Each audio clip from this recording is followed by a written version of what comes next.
मंत्री जी, तुरंत वैद्य को बुलाया जाए और मेरे घोड़ों का उपचार कराया जाए।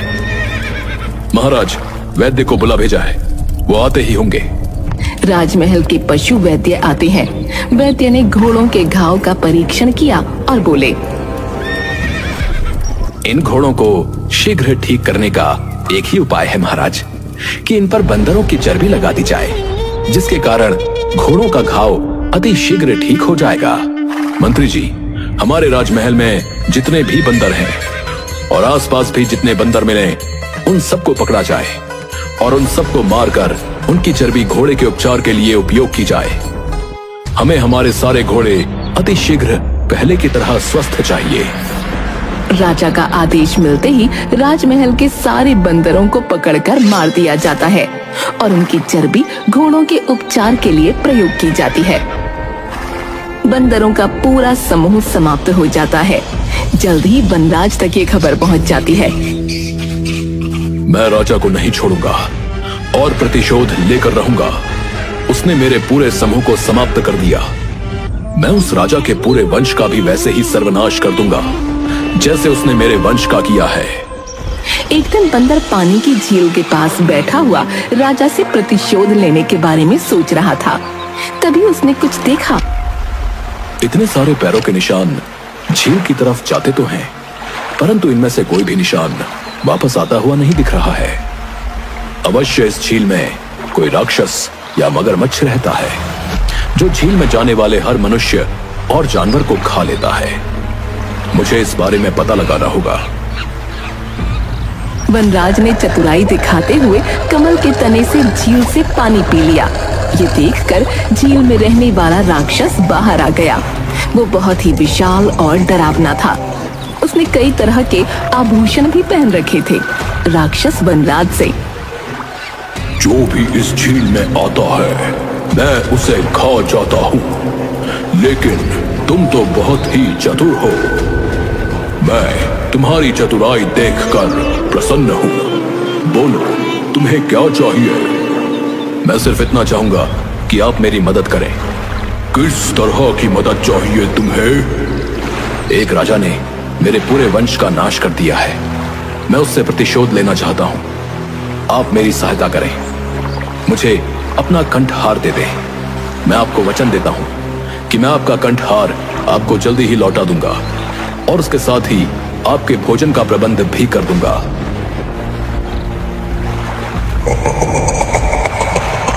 ये तो तुम मेरी मदद कर रहे हो, मेरे लिए भोजन का प्रबंध कर रहे हो। उचित है। राक्षस वनराज को अपना कंठहार दे देता है। वनराज कंठहार को पहनकर चंद्रपुर नगर में वापस पहुंच जाता है और एक पेड़ से दूसरे पेड़ पर झूलने लगता है। जो भी उसे देखता और वो कंठहार देखता दंग रह जाता। राजा के सैनिक राजा को प्रसन्न करने के लिए वनराज को पकड़कर राजा के समक्ष ले जाते हैं। तुम्हें ये कीमती कंठहार कहां से प्राप्त हुआ है, जो तुमने अपने गले में पहना है? महाराज, ये कीमती कंठहार मुझे समृद्धि के देवता द्वारा प्रदान किया गया है। समृद्धि के देवता? वो तुम्हें कहां मिले? महाराज, वो जंगल के बीचों बीच स्थित एक झील में निवास करते हैं। जब सूर्य आधा उदय हुआ होता है, उस समय जो व्यक्ति उस झील में डुबकी लगाता है तो उसे उस समृद्धि के देवता का आशीर्वाद और कंठहार प्राप्त हो जाता है। महाराज वनराज की बातों में आ जाते हैं और वो अपनी पत्नी और पूरे परिवार सहित उस झील में डुबकी लगाने को तैयार हो जाते हैं। महाराज, कल सुबह की मंगल बेला में आप सब उस झील के पास पधारिए और अपने पूरे परिवार और स्नेही जनों के साथ झील में डुबकी लगाकर समृद्धि के देवता का आशीर्वाद प्राप्त कीजिए। लोभ में अंधे हो चुके राजा ने तुरंत आदेश दिया।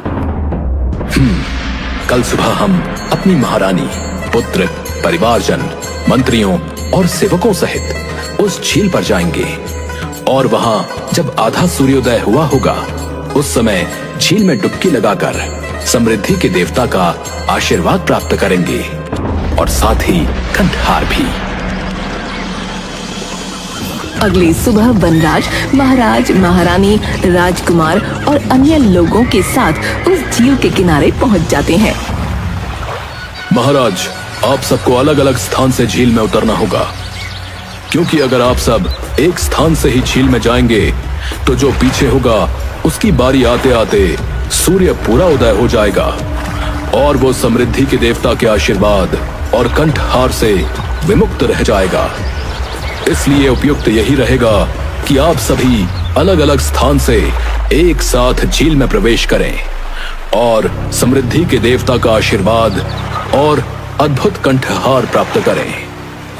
महाराज, परंतु आप सबके जाने के बाद अंत में झील में उतरिएगा। महाराज अपने साथ आए हुए सभी लोगों को झील में उतरने का आदेश देते हैं।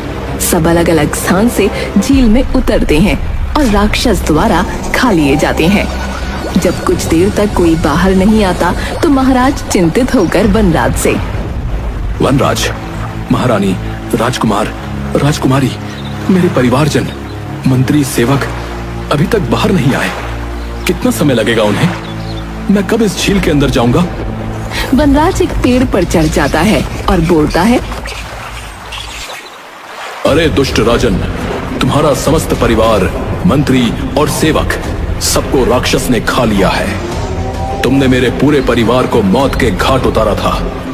आज मैंने उन सब की मृत्यु का प्रतिशोध तुमसे लिया है। जिस तरह मैं अपने पूरे परिवार और समूह के बिना अकेला अपना जीवन व्यतीत कर रहा हूं, इसी तरह तुम भी अब से अपना जीवन अकेले ही व्यतीत करोगे और अपने किए पर पछताओगे। तुमने एक जीव के प्राण बचाने के लिए दूसरे जीव की हत्या कर दी। एक बार भी ये नहीं सोचा कि वो घोड़े तो तुम्हें प्रिय हैं, लेकिन बेचारे बंदरों का क्या? इसलिए तुमने उन निर्दोष बंदरों का वध कर दिया। मुझे अपने किए पर बहुत पछतावा है। मैंने जो किया वो गलत था। तुम मुझे क्षमा कर दो।